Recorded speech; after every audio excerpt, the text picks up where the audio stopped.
Hi, I'm Hayley Victoria and welcome back to my crime and policing channel.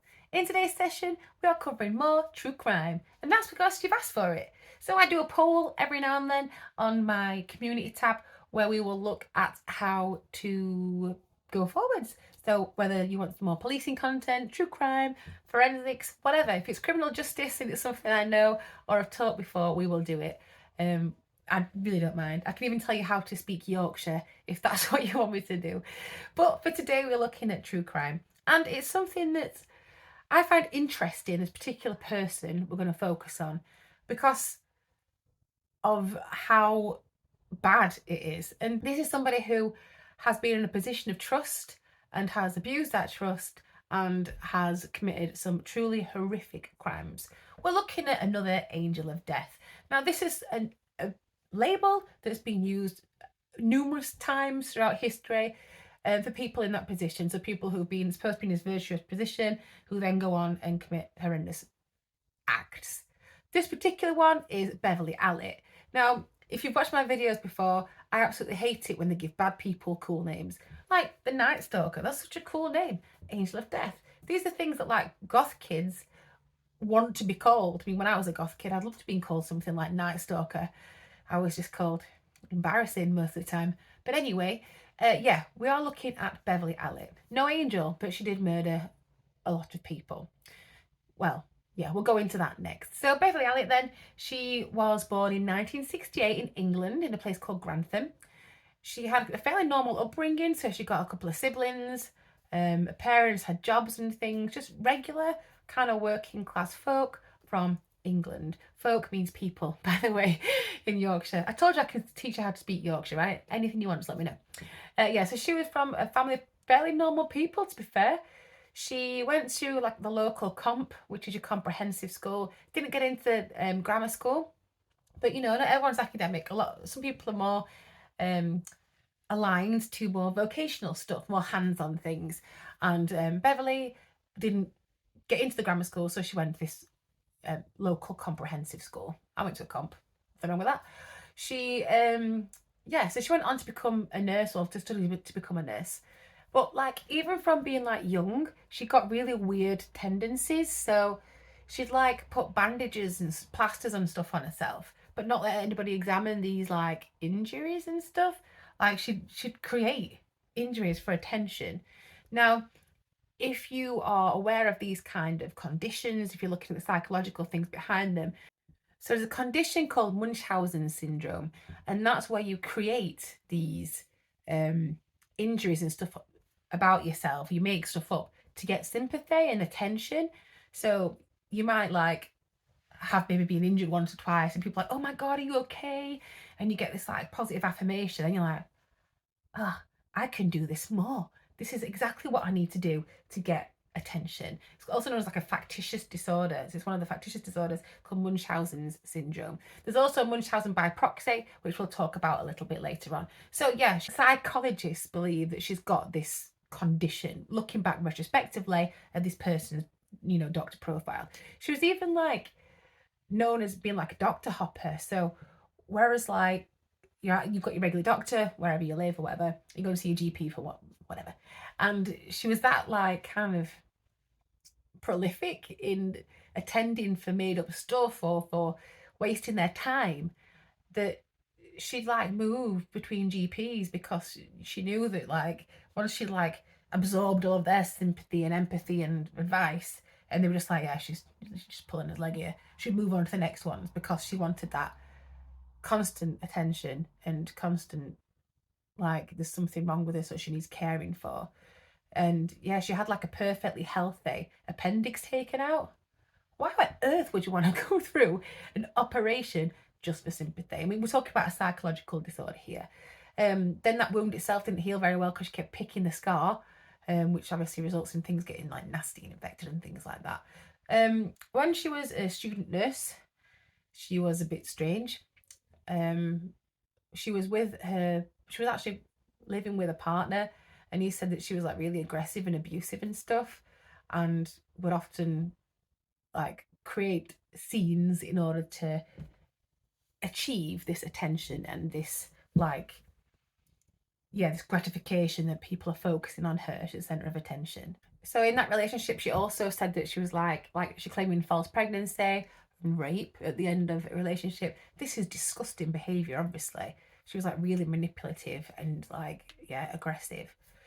When she was in training, so at a nursing home while she was doing a training, you get put on placements, and she would like do really odd stuff. Like, well, she was suspected of doing really weird stuff, like smearing feces on walls and stuff.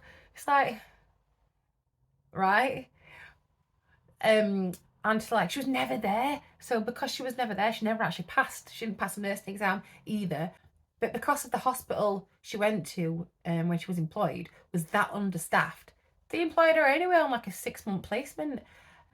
And that was a Grantham and Kesterton Hospital in Lincolnshire in 1991. So yeah, just a brief overview of that then. So Beverley Allitt, normal family, British, born in 1968, went to school. She left school at 16, went on to study nursing, lived with a partner. That relationship ended because reports that she was like manipulative. She made false accusations and false claims of like pregnancy and other things, ailments and whatnot. And that relationship ended. So, like I said, she went on to get this placement at this hospital where she started working in a children's ward. Now, I mentioned Munchausen syndrome, where you create ailments for yourself, which is, we know she's done that growing up in her childhood. There's also Munchausen by proxy, and that's where you get the attention because someone's ill or injured, but you get that through somebody else. So, say if it was me, I'd pretend that maybe a family member was ill so that I'd get the sympathy or I'd get the praise for looking after him so well. And that's what this by proxy is. It's like it's in popular culture a lot where like the parent, like it's usually a mother, pretends their kid is ill for attention, sympathy, maybe even financial gain. There's a film where she like shaves her daughter's head, pretends she's got cancer and things. It's absolutely awful. This is Munchausen's by proxy. So and they really go to town with it as well. Like other cases where people will take people to hospital, they'll go between different hospitals to make sure they get a diagnosis. They'll really push for it because they want that sympathy, empathy, and praise and stuff. They want that attention, basically. And yeah, it's negative, obviously, because a lot of the time they're inventing or creating illnesses for the people that they are gaining that attention from. So, why are we talking about this person then? Surely having a psychological disorder is not enough to warrant being listed on my list of British criminals. No, it's not, actually. I mean, there are some awful cases of people doing that, but no. Beverley's worse than that because with this Munchausen by proxy, she's been given access to a lot of vulnerable children. So she's working on a children's ward with babies and children, and she's meant to be making these people better. However, by raising the alarm when someone goes into cardiac arrest, she gets lots of attention very quickly. She's super important. And people with this kind of mental ill health condition will like that attention, that focus, that, oh my God, are you okay? It must have been so scary for you, all that kind of business. So yeah, she started her killing spree and it was only like 59 days. So what did she do then, Beverley Allitt, against other people, with bearing in mind these psychological conditions we've just discussed? Well, she murdered 4 children.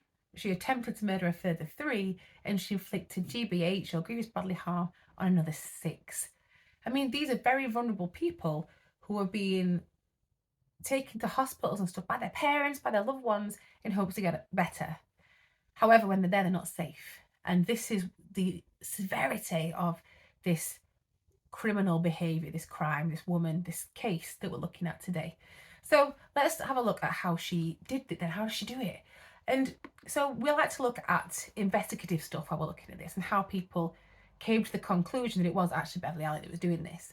And something that we'll come across a lot when we're looking at like murders, medical based murders, we'll look at things where people have been poisoned. So you're looking at toxicology. Now, when you're working at a hospital and places like that, you've got lots of things available to you that you can help people to ingest or inject into them, which can obviously cause severe reactions. So even natural occurring things, so like your body itself will produce insulin, various different levels, etc. And people with diabetes is slightly different. So they will keep insulin in hospitals because that's what we produce and stuff. Potassium, like salt and stuff, stuff that your body has or needs or whatever. And when you're in hospital, you can have these levels topped up or whatnot. So something that she used to do with her victims is she'd inject insulin into them. So they'd have too much insulin into their body, which would lead them to have these severe reactions, cardiac arrest, and they'd die. She'd mess with their oxygen wires, etc., the machinery that's keeping people alive, to put them into cardiac arrest or to stop them breathing. Because, like I said, when you press that button, the emergency, she runs out of the room shouting, "Help, help, the baby's not breathing." Suddenly she gets all this attention. It's all, and if you've ever been to hospital and you've seen it like an emergency happen, everyone flocks to it and floods to it. So this is what we're looking at here, that massive response to something she's doing, even though it's massively negative. So looking at the victims then that Beverley targeted and what she did to them, there was a 7-week-old Liam Taylor who was admitted to hospital with a chest infection. She reassured his parents that he'd be fine and that, they should leave him there and that, she'd look after him and she could go get some sleep. While they were away, he had a respiratory failure incident and she offered to stay an extra work, like night shift, to stay with him. I'll stay with him, we'll get through this together effort. The parents were like, no, we're staying. He had another episode, but he was supposed to have, they said he'd come out of that, would be fine, he recovered, but then when she was left alone with him, it all went wrong and he passed away. He got like red blotches all over his skin. So that was the first fatality. Suspicious because Beverley Allitt was the one who was with him by himself and the doctors thought he was going to make a full recovery. The second victim was Timothy Hardick, and he was 11-year-old and had cerebral palsy. He was admitted to hospital after having an epileptic fit and was left to Beverley Allitt in her care. So while she was alone with him, he suffered a cardiac arrest. He turned blue and the emergency resuscitation team couldn't revive him. So that's number 2. They did say that it was caused by his epilepsy though, so that was what was on the autopsy report. They didn't think anything was at that point suspicious. The third victim was 1-year-old Kelsey Desmond. Now, thankfully, Kelsey survived, and that's only because she got transferred to a different hospital. She'd been admitted with a chest infection and then she got into cardiac arrest. They transferred her to a different hospital, like I said, in Nottingham, where she made a recovery. They did, however, find strange puncture marks under her armpit. Right? This is not good, is it? This is where we're coming into that. Why is there a puncture mark under this little baby's armpit? She was only 1 year old. They found an air bubble next to this puncture mark as well, and they thought it must have just been like someone attempting to do an injection, but it's gone wrong, and nothing was done. They didn't investigate it or anything. They're just like, oh, well, she's all right now. Fine, let's move on. Her next victim was 5-month-old Paul Crompton. Now, he had been admitted to hospital with like a bronchial infection. Again, expected to make a full recovery. On his last day, where it was meant to be like discharged, he had he went into some kind of insulin coma, and it happened 3 times, but it was revived each time. The doctors were like, we don't know why it's fluctuating so badly. We better send him off for special care to Nottingham Hospital. So they sent him off again to a different hospital. Allitt rode with him in the ambulance, and when they got there, they're like, oh, his insulin's really high again. But thankfully, her care ended there. He went to Nottingham and he made a recovery. So the next day, she struck again. And this was 5-year-old Bradley Gibson. He got pneumonia when he went into hospital, and that night was in Allitt's care, went into cardiac arrest. They found that his insulin levels were high again, which they didn't understand why that would be. It was otherwise a healthy child. They didn't understand why that might be. He was transferred to Nottingham and he survived. So for me, alarm bells would be ringing right now that they find all these suspicious illnesses. Insulin levels are all over the place, yet they're not thinking, hang about this. This is not right.